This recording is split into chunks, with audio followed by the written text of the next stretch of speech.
This is really cool, man. Hey, good to see everybody. My name is Chris Alessi, and Ryan was way too kind. I am one of the only 9 white people that live in Miami and doesn't speak any Spanish, even though I was born and raised here. I say that because I refer to Ryan as Ryan and don't attempt to say his last name. But I honor you, bro, for what you're building here, for what you're doing here. It's been really cool to see what God is doing in you via social media and just kind of watch that happen. And I just got to give you all credit for hopping on this call tonight. I don't think there's one of us that wants to be on another Zoom call these days. Am I the only one that is just ridiculously sick and tired of seeing people through screens? It's like I either see them through a screen or I see them through a mask, and I don't like either of them. So good to see everybody on here. I have the incredible honor and privilege of serving at Metro Life Church as a pastor in many functions. I do sum all of that up this way, though. I'm the pastor's son. So I don't know if there's anybody on here that understands how that sums up my role perfectly, but I basically do whatever my dad needs me to do at any given day. That normally does require a lot of next-gen stuff, but lately I have had the privilege of helping him as an associate pastor, overseeing, as in the campus pastor, overseeing our main campus. And so I have been blessed to be in ministry for 10 years on my own. My family's been in ministry for about 70 years on both sides. It is insane. And I'm just glad to be here. And honestly, I was told just to talk for about 4 hours and then take a 20-minute break and then come back for another 6. So I hope you guys are ready. Actually, no, I'm the exact opposite. I believe the short-winded get invited back. So I don't think I'm going to be here as long as Ryan originally asked me to be. But I'm just here to talk about some things. I wanted to tell you something really weird. I was on Facebook a while back. I am one of the only people under 30 that is pretty active on Facebook. So I was on Facebook, and I saw this really very odd ad. It was a pretty good-looking, chiseled dude, and he was saying, "This is what you need." And so I just happened to click on it. And when I clicked on it, he was holding this little like rubber ball in his hands. And he's like, "Let me tell you, when I saw an ad just like this, I thought it was the dumbest thing I've ever seen, but it's completely revolutionized my life." And this is what he said: "I've lost 10 pounds. I'm sleeping better. My relationship with my wife is better. I feel better. And it's all because of this little thing." And so I'm like, all right, well, apparently this must be a pretty big deal. I watched as he took it, put it in his mouth, and started chewing on it. It was a workout for your jaw. Apparently, the difference between a healthy marriage and an unhealthy marriage is a strong jawline. And I watched this guy began to tell me, I watched the whole ad. It was like 20 minutes long. I just needed to see what this was about. They were actually saying that their main focus of their workout now is their jaw, because something about the blood that flows to your jaw, it helps you in all these different places. And it was a load of crap. It was raw. It was just so, it was like every other ad. They were just trying to move things. But that was funny to me because they presented things like it was the one thing that you needed.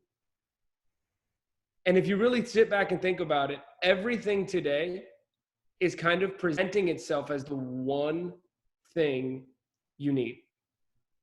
If you're not married on this call, I'm not married, but we've all been told. We all kind of have this mentality. Everything will be better when we're married. You know, some of us grow up focusing on what we don't have. And so we look at people who have a better family unit than us, people that maybe have parents that are married or maybe have their father in their life. And we immediately come to the world like, if I would have had that, everything would be different. You know, I actually ask for prayer from just about anybody I meet because I have 3 younger sisters. I honestly believe I deserve prayer anytime from anyone at all times because I need it to survive.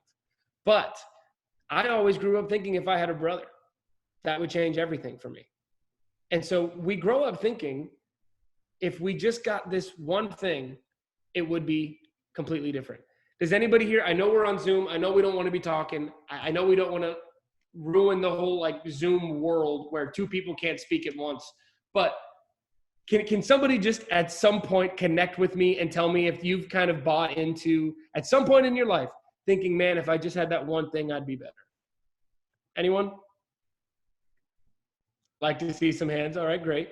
You know, I heard that there are a couple of youth pastors that hop on these calls, a couple of church leaders on these calls, youth group leaders. I've heard a lot of different things about the people on this call. And sometimes we approach the things that we have to oversee, the event that we're planning, the 9-week, calls that we want to do. We present the book we want to write. We present all of these things, and we put a level of energy into it as if we do it right, it will fix everything.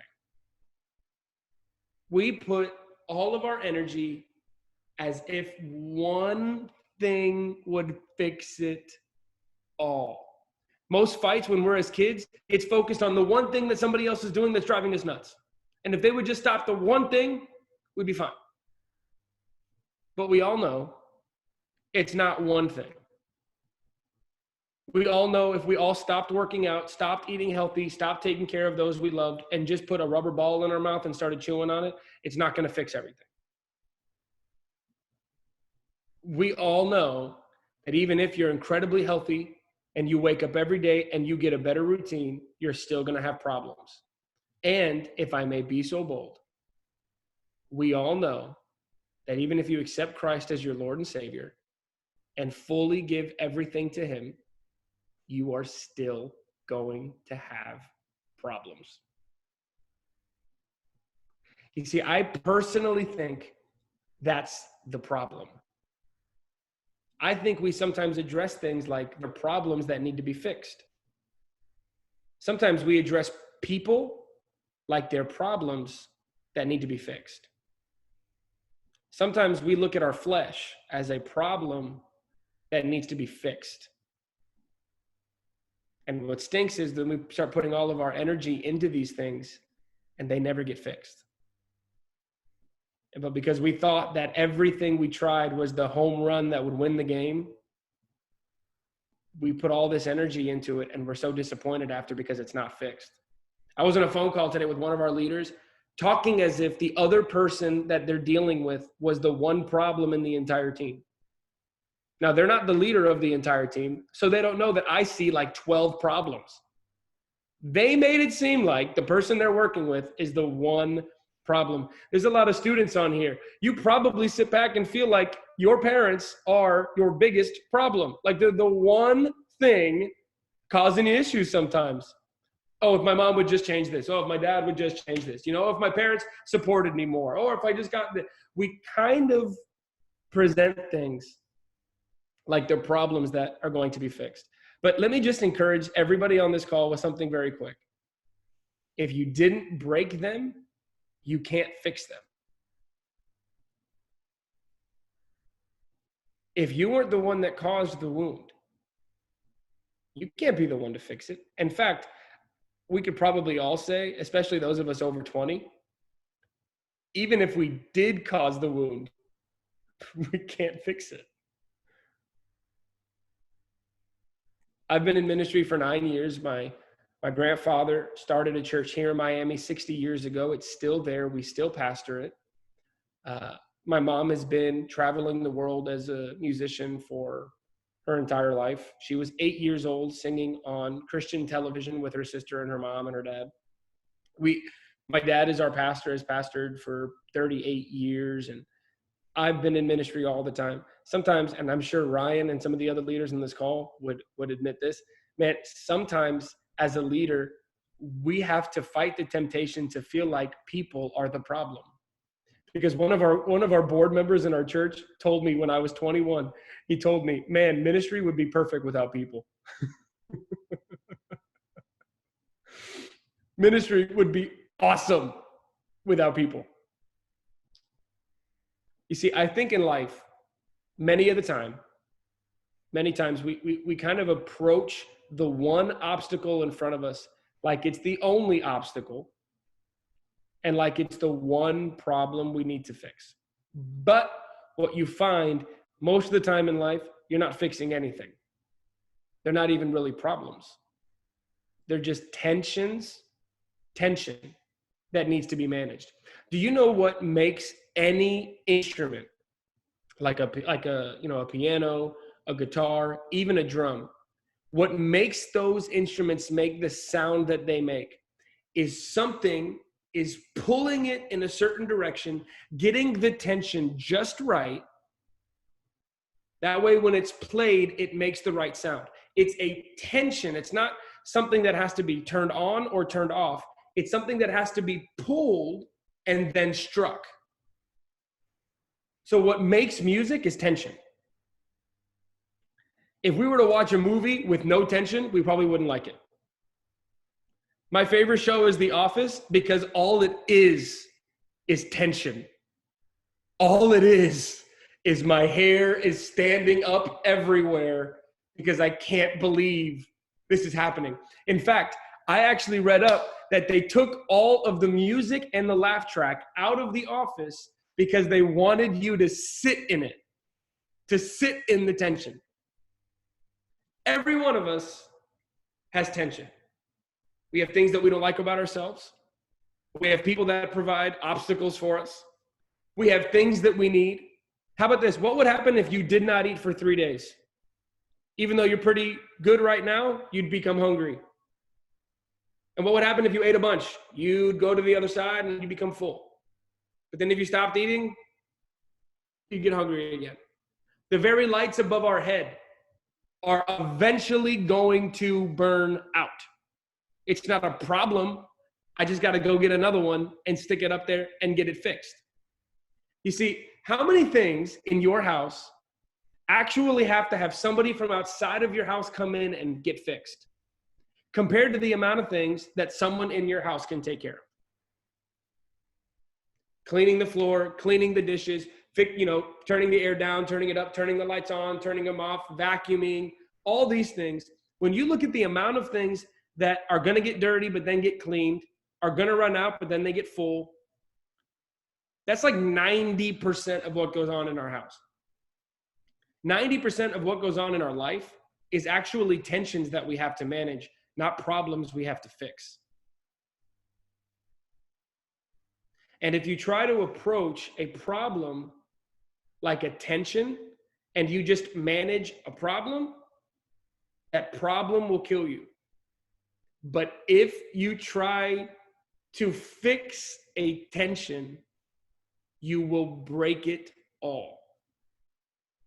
If you try to approach a person and correct them in a way that made it seem like you were trying to fix them, not help them, you're going to lose them.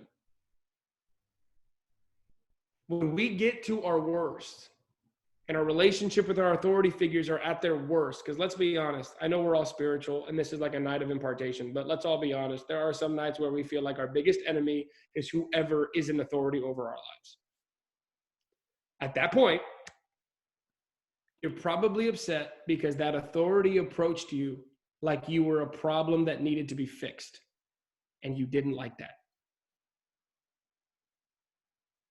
You see, there are problems that should be fixed, yes, but most things that you're going to deal with in life are tensions that just have to be managed. They're gas tanks that are just going to run empty. How many of you would freak out if you got in your friend's car, it ran out of gas, and then they said, oh, well, let's get out, and then they walk away from that car forever? It's like, okay, no, dude, brother, all you got to do, my boy in the green is raising his hand. All you have to do is refill the tank. The car is fine. But a lot of times in life, most people approach what's coming against them like a car that just ran out of gas, and they get out and they walk away. This is what the Israelites did, the 10 spies did when they walked into the promised land and saw giants. They expected the entering into the gates of the promised land to be the one thing that they need. They didn't realize there's no such thing as a one size fits all, a one fix for everything outside of Christ for heaven. But the crazy thing about that is Paul actually tells you and I that our faith in Jesus and his forgiveness of our sins is elementary teaching. That there's even more for us. That there's more than the milk that Paul references many times in his letters.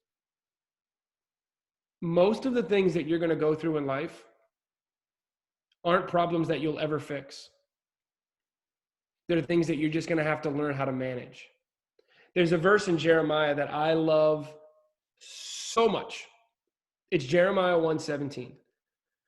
I'm going to read 17, 18, and 19, but really the good stuff is verse 19. It says this, but you, he's talking to Jeremiah, dress yourself for work, arise and say to them everything that I command you. Do not be dismayed by them, lest I dismay you before them. And I, behold, make you this day a fortified city, an iron pillar, bronze walls against the whole land, against the kings of Judah, its officials, its priests, and the people of the land. And here's the good stuff. Verse 19, they will fight against you, but they shall not prevail against you, for I am with you, declares the Lord, to deliver you. I'm going to read it again. They're going to fight against you, but they shall not prevail against you, for I am with you, declares the Lord, to deliver you. That right there sums up 90% of what you will experience as a Christian.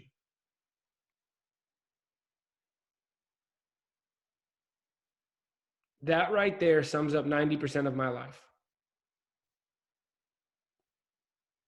Things that ultimately I will beat, but they fight me anyways. Things that's come against me that I am more than a conqueror. God in me will overcome what's coming against me, but they fight me anyways.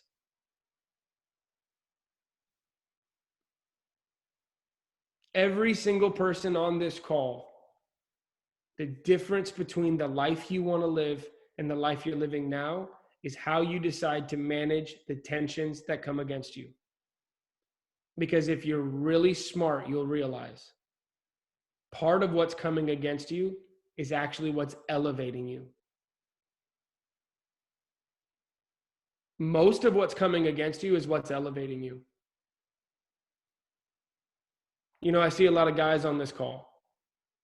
Every one of us has some type of father figure, authority figure that just can't seem to get off our back. I'm 28 years old. I have my own home that I own in Miami, Florida. That doesn't happen. My father is still on my back all the time. And I used to hate it. And I'm not going to lie. I just lied because I said used to. I still hate it. But you know what I realized when a pandemic hits? I'm really glad that I have leadership. And a lot of sons working for their dad see their father providing obstacles, correcting them, giving it to them hard, kind of treating them like Belichick treated Brady. They see that, and they see that as a problem that has to be fixed. So they go at their dad saying, you better stop. And if he doesn't, they leave. But then they never, ever, ever, ever, ever get to walk in the blessing of pastoring a church that their father built and handed them.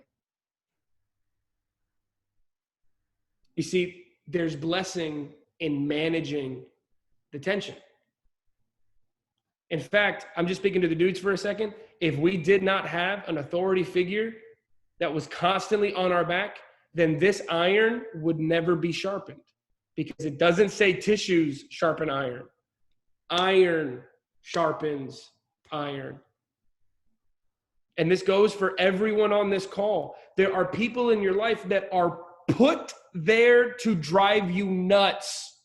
They're put there to look at you and say, this is where you're not good. They're not necessarily the people that should be always telling you how you feel about yourself.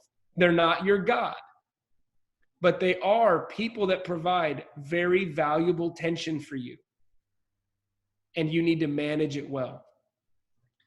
I don't really know the details of everyone on this call, but if you oversee a team or work with a team, there are people on that team that drive you insane. Those people are normally one of two types of people. They're either such idea people that if you give them 2 seconds to think, they've come up with a different idea and you don't even know what you were just discussing. That's me. I don't ever take notes in my sermons, not, because whenever I write notes, legit, 5 minutes before, I'm like, I have to do something different. The other type of people are people that are so detailed that you feel like you can't get anywhere. And they sit back and they don't let you move on. And they're like, wait a minute. You said you wanted Sprite or Coke at the place. Where am I ordering the pizza? Like, I don't care. I can't stand it anymore. But both people are needed in order to succeed. In fact, if you didn't have your specific gifting, even if it bothered people, and the opposite of you didn't have their specific gifting, we would never have the balance we need to make good music. We all need tension. You need to know that some people in your life are just jerks. They're not going to be everything you want them to be. That's okay. You need to know that you have standards of your parents that they will never live up to. That's not a bad thing because your kids will too. We need to sit back and recognize that if I try to approach something like it's a problem that needs to be fixed, but it's not a problem, it's a tension, I'm going to lose it. And I'll lose something that God put in me, that God put around me to ultimately bless me. In fact, I'm just going to say this. Most of the messages that I needed in my greatest moments of need, when I would sit and pray and be like, Lord, I need you to do something, man. Like, I need you to speak to me right now. And if you don't, man, I don't know what I'm going to do. Like, I need you. Like, I know some people, I know you've been there at times. Normally, the message that I needed came in the mouth of the person I respected the least.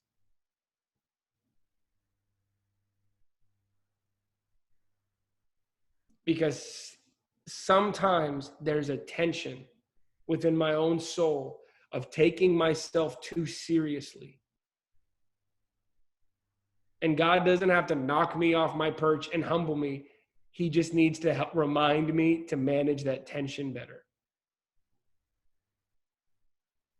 If every one of us started eating like crap, we'd start to blow up. But if we manage that tension well, we get good results. Most of the things in your life, your relationship with your parents, your relationship with your spouse, your relationship with your romantic relationships, your relationship with teachers, your relationship with Ryan, most of these things aren't going to be perfect all the time. They're going to be tensions that you have to manage. In fact, every single day you have to wake up and recognize something will come against me today. The devil wouldn't be a good devil if he didn't come against me today. But they're going to fight against me. They won't prevail. They won't win. But I still have to get my sword, get my shield, and take care of business. I still have to fight. So I kind of want to end by saying this. This was a lesson that I needed to learn. I wrote a book and released it back in March of 2018 called Up Next. It's been nuts, but I was actually transitioning out of youth ministry. And I was ready to transition it to a guy that I'd been raising up for about 1.5 years. And so I was like, I've had these unbelievable mentors. I've had great friends. I have parents, 2 generations of ministry above me. I've heard all these sermons. I've had all these moments with God. This guy doesn't have any of that. I need to put all of that into something to help this guy. So I started writing a letter. And as I started to write a letter to him, it literally became 25 pages. And I'm like, I can't give this kid 25 pages to read. So I just thought, you know what? I'm going to write a book. So I took that letter I started writing a book, and it's right now filled with, I believe, man, I don't even know the chapters in my own book. I think it's 14. I don't know. 14 pretty short chapters. Thank you, Ryan. You know more than I do. Of like lessons, man, that I was like, yo, you need this. Yo, you need this. Yo, you need this. And I almost approached every chapter like it was the one thing that people needed. Man, like if you just had this, man, if you just learned this, you know, my first mantra as a youth pastor was, we're the example, never the excuse. And I was like, if you just learn to be the example and never the excuse, you're going to win. But then like a year later, I was like, you know what? No, involvement increases commitment. If you just realize you get involved in people's lives, but then I would do that and it wasn't the fix all. So then I was like, all right, I got it. You know, we have to be currents, not waves. We can't be tossed to and fro. And I started to realize that all of these were part of the puzzle. They weren't the one thing that was going to fix anyone's ministry. And so the book is really filled with how to help somebody manage attention. I used to think it was a fix it. That if I gave somebody the book, I could fix some of their problems. Until I realized if I give them the book, really all it is something that helps them manage their tensions better. So here's a couple of things that understanding the tension world will actually help you. The first thing is very simple. It's you have to know that people are never problems. People are never problems. We just all have people problems. If you try to approach anyone in your life like they're a problem that needs to be fixed, you're going to lose them.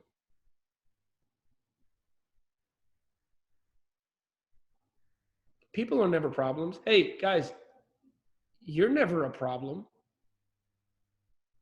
Don't let the enemy ever tell you you're a problem. In fact, I give everyone on this call permission. And Ryan, if by the time we're done and I get off and you have all these people on the call, if you don't agree with this, feel free to correct it. But I give everyone permission on this call right now to remind themselves, when your mind comes against you and starts to tell you that you are the worst of the worst, sit back and really ask yourself, am I God's biggest problem? With everything going on in the world, am I God's biggest problem?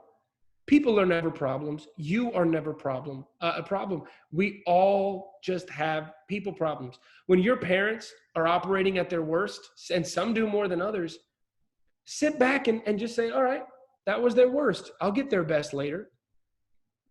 I just got their best now, but I got their worst now. I'll get their best later.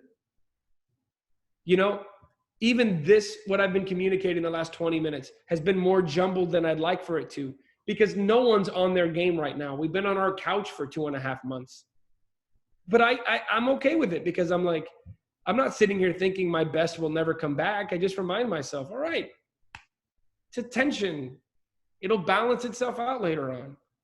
People are never problems. And if you learn how to manage the tension of people and their different personalities, and recognize that everyone on your team, whether they annoy you or not, is there for a reason, and they're there to bless you, and God's going to use them to bless you. You just have to learn how to manage that better. You will be one of the world's greatest leaders. You will be one of the world's great. If you can sit back and just learn people aren't problems, I just have to manage the tension of their personality. My gosh. I don't know if you all are watching The Last Dance right now, but Phil Jackson found a way to manage all the tension that was going on that entire Bulls team. And because of that, they won championships. The second thing is this. This is why, very simply, we need to be followers even more than we need to be leaders. You know, Ryan told me that there are a couple of different people from a couple of different churches. Whoever your pastor is, you need to really sit back and recognize you need them. And you need leadership. We need leadership. I don't need advice. I hate when people come and go, hey, can I ask you for advice? Because it's like, wait, am I throwing my opinion into a vat of all the different opinions that you have gotten? I'm not going to do that. That's stupid. I'm not going to give you one more thing to think about. But if you're asking for my leadership, that's different. There are so many things that are going to come against you at so many different seasons of life. Ryan, let's be honest, man. From the time that we were like 18 to 21, we thought the world worked one way. And then we turned 22 And it was like completely different. And now from 25 to 28 in my life, I'm like, the world is different than I will never know what tomorrow holds. So I better have a leader in my life that's been there before. I need leadership. And the last thing is this. It's why we have to lead ourselves. We have to wake up every day knowing I'm going to get somebody's worst today. Something's coming against me today. I'm not going to be at my best today. I'm going to have a bad moment today. Someone's going to drive me nuts today. If you have a weird relationship with your parents because, you know, for whatever, maybe they're not saved or maybe they just feel a different, I don't know what that looks like, but you got to wake up every day and remind yourself of that and not deduct a point from them every single day. They're not exactly what you want them to be, but wake up every day and just remind yourself of where they're at in life. Because sometimes we can make people our enemy when they're not. They're just not our savior. So we got to wake up every day and lead ourselves, refill our tank. We got to wake up every day and make sure I'm you know, if I'm a light, man, I'm one that's shining bright, because we're going to be experiencing tensions all day, every day. There's not a single place you can travel to with at some point having to change directions, change speeds, and sometimes completely stop. That's life. That's life. So we have to work on that tension. We have to fill our tanks. We got to be readers. We have to read. I became such the biggest hypocrite because I was like, I want to write this book, but I wasn't reading. And I was like, it's time for me to start reading if I'm going to be a writer. We have to be readers because we have to be recognizing, like in Jeremiah, they're going to fight against me today, but they're not going to prevail because God is with me. But I am going to have to get up and fight. Because if you go back to the first part of verse 17, it says, get up and get dressed for work.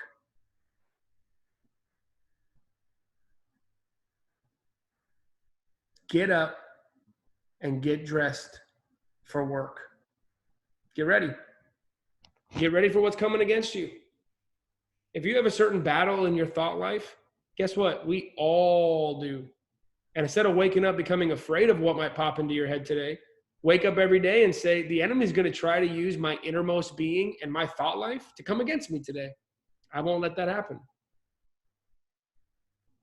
When it starts to, I'll just remind myself, oh, you know, the word of God actually says that my heart, my innermost being is evil and no one can understand it.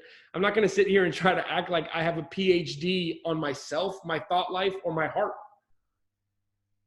I know it's going to be used against me today. I'm not going to be shocked by that.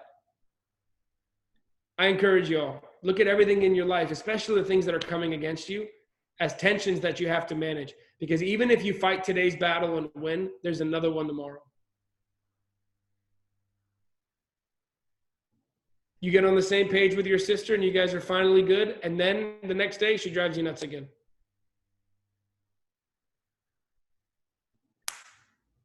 Everything in life. In fact, if you look at even addiction, if you look at the things that you struggle with, if you look at them as things that you have to fix, you start to feel guilty. But when you sit back and realize it's a tension you have to manage, realizing that I can make a big mistake today. When you walk into life recognizing that, you'll put yourself in the right environment to manage that tension in a healthier way. Because even our flesh is not something that can be fixed until we die and get a new body in heaven. I hope you all recognize, and I hope this sets somebody free of anything. You literally have something on the inside of you that is actively fighting against your spirit.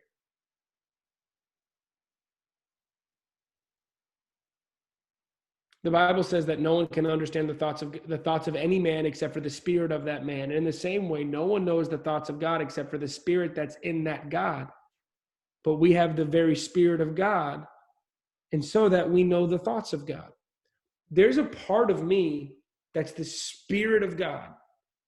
There is something on the inside of me that is fighting the Spirit of God, actively, never taking a day off. And so I recognize, hey, I got to get up and I got to be ready to fight today. It's why I need leadership. It's why I need people. It's why I need to be a reader. It's why I need to lead my life. It's why I need to recognize that people aren't problems. I just have people problems. It's why you need calls like this. It's why you need people like Ryan. It's why we need each other. It's why we need this. And the last thing I'm going to say is this, for real. It's okay to have needs. It's okay to have needs. It's okay to recognize right now, no matter how great you are, there's a huge gap between what you need and what people can give you right now. With all this quarantine stuff going on, and I don't know what it's like in your part of the world, it's so weird. But with everything going on, modern psychologists, and I have a bachelor's in psychology, so this stuff just drives me, I love this stuff, but they say that every single human being right now on the planet is going through their own version of post-traumatic stress disorder, PTSD, because of what we've been through. That means there's going to be a huge gap between what I need from people and what people can give me. But there's also a huge gap between what people need from me and what I can give them.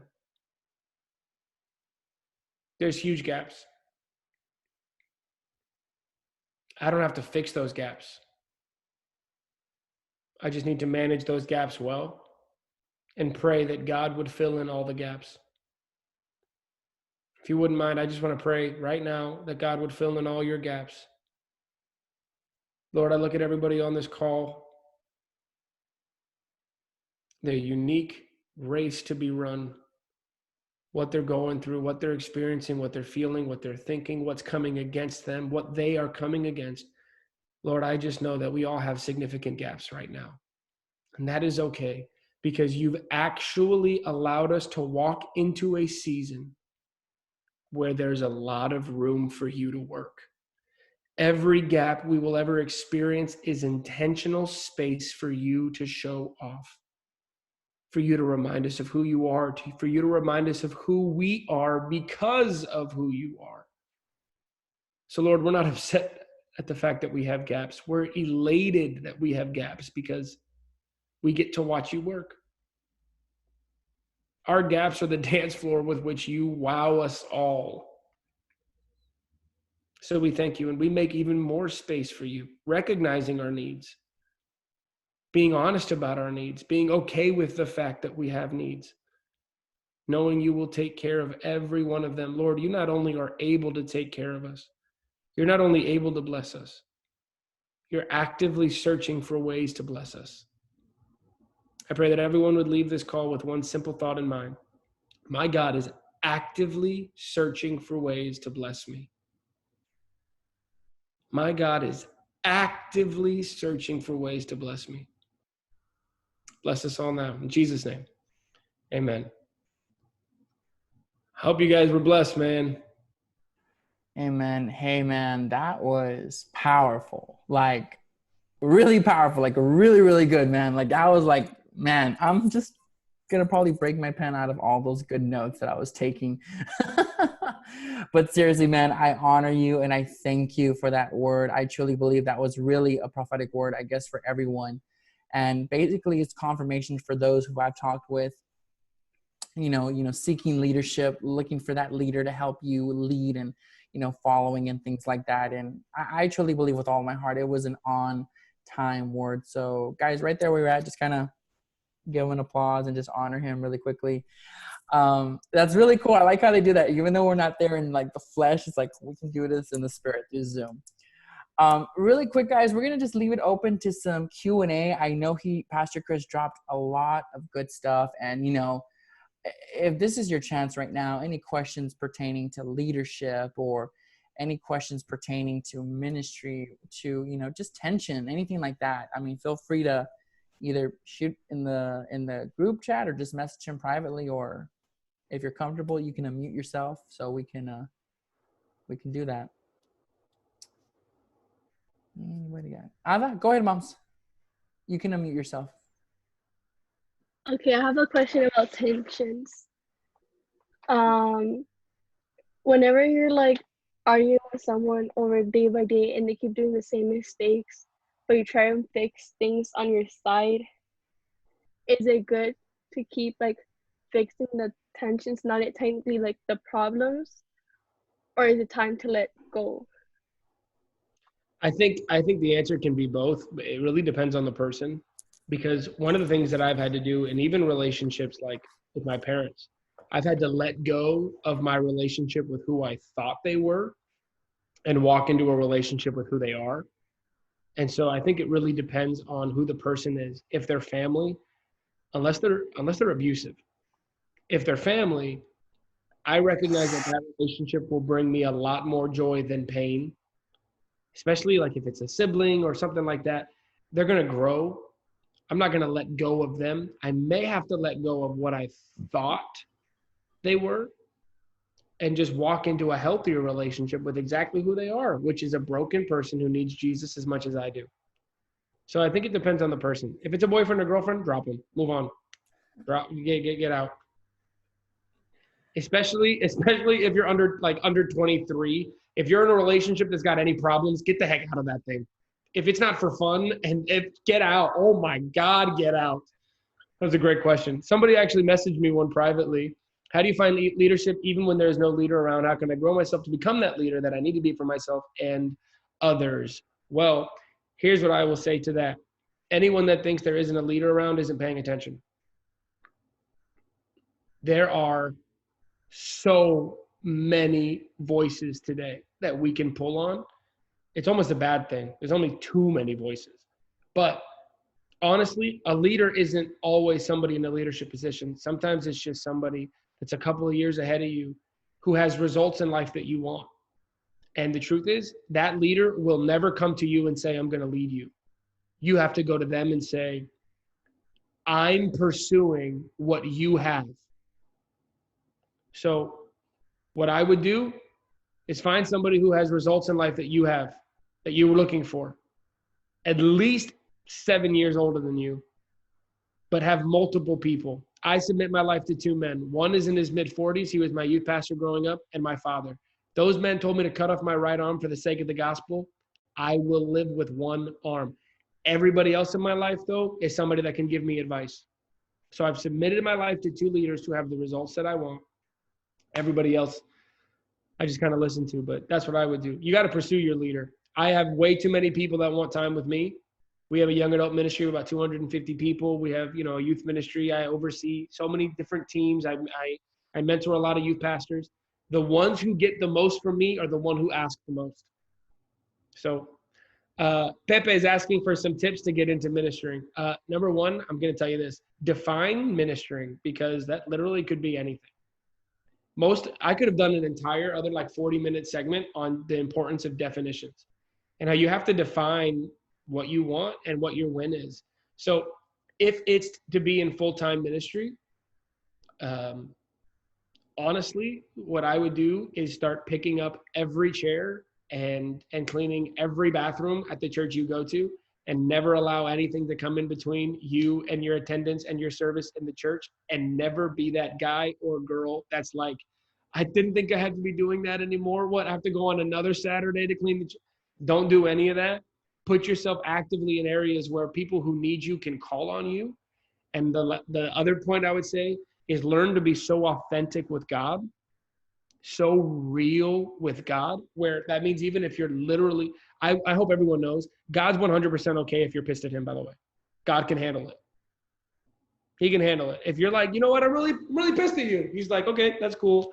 There's only been, at least 6,000 years full of billions of other people and trillions of other people that have probably been mad at me too. I'm going to be okay that you're pissed at me. Learn to be so authentic with God that ministry is synonymous with you actively walking with God, because it's going to affect other people. If you authentically walk with God, you will be ministering with other people at some point, and God will open up doors for you that no man can shut. I hope that answers your question. But yeah, cleaned a lot of bathrooms, bud. I did it a lot. Still do it. I moved 400 chairs today. So what do we got? Anything else? Hey, I know the feeling, man. My senior pastor, when I was under their leadership, he said, you need to help me. We had a storm come by the pool. The basketball court fell into the pool. So guess what I did?